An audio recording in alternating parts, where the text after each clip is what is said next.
We are on. I'm on with Mark, and Mark, I need you to explain to me how the score sheet works. Okay.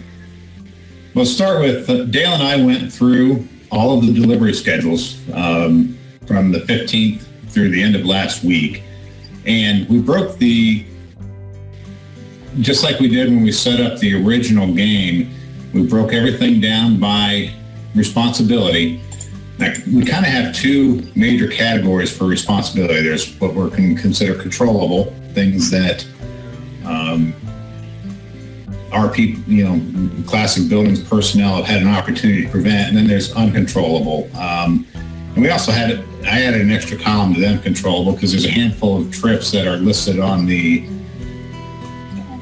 delivery schedule as repairs, but they're items that the customer is paying for. And so you can see these items here, other warranty, vendor warranty, and then goodwill. And those are things where there's not really something wrong with the building, but in order to keep customers happy or something like that we go out and repair it anyways. A lot of those tend to be things that settle a year or so down the road that so they tend to be something that we really didn't have an opportunity to control. If it settles in the first month or so, then we either have a delivery issue or a site prep issue. But a year or two down the road, it's more just trying to keep the customer happy. So we went through line item by line item. You can see the date that the trip was made and then the customer's name, and assign them a category of responsibility, whether it be sales, shop, build on site, drivers, site prep, or the office. A couple of these, we made some notes out here on what the issue was. This was apparently a pretty old building that was built when we were still down in Salem. Try to give some, where it was needed, some explanation. Okay? Just to kind of highlight a couple, this one right here, we assigned responsibility to both the driver and the office. The customer wanted anchors for their building, and it was on the sales order. The reason we added responsibility for the office because it was also on the QuickBooks invoice, but we didn't put it into the comments section in the transfer file, so it would make it onto the delivery schedule.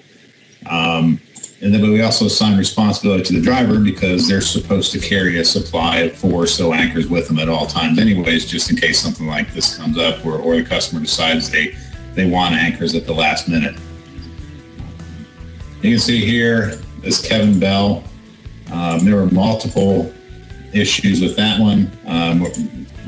So again, even though this only counts as, if I go over here to the incident column, it only counts as one incident.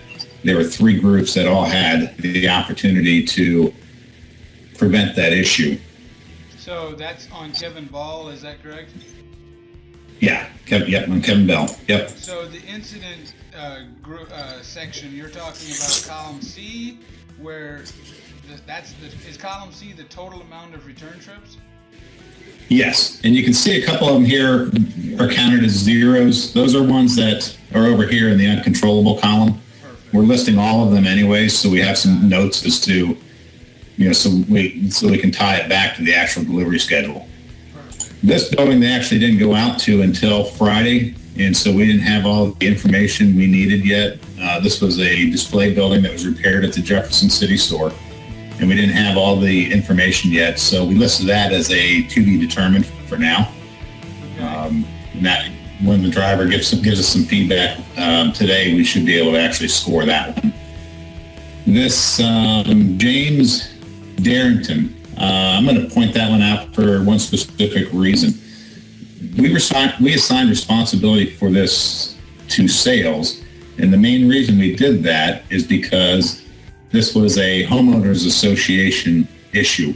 The building placement was somewhere where under the bylaws of the homeowners association it couldn't be placed, and so we actually only had to go out and move it, I think, a few feet.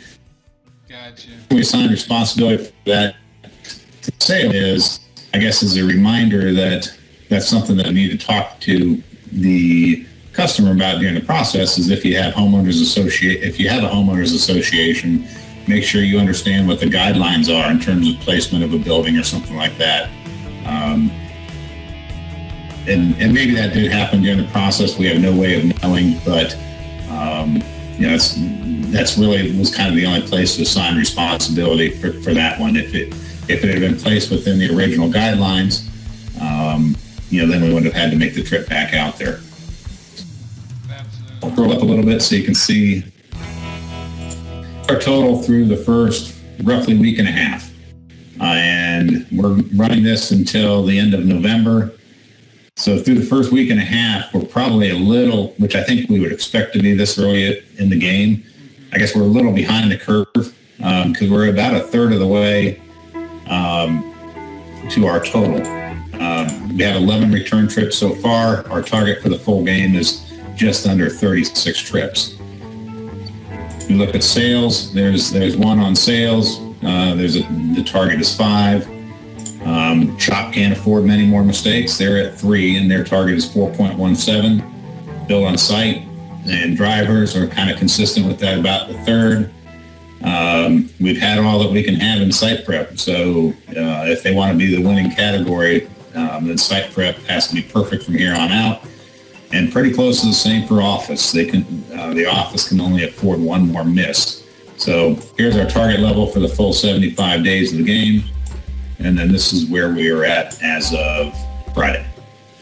Perfect. Excellent. Thank you. So the yellow and the green is for us. The blue is when it applies to goodwill. That sounds perfect. Yeah, there's goodwill, and then there's vendor warranty, other warranty.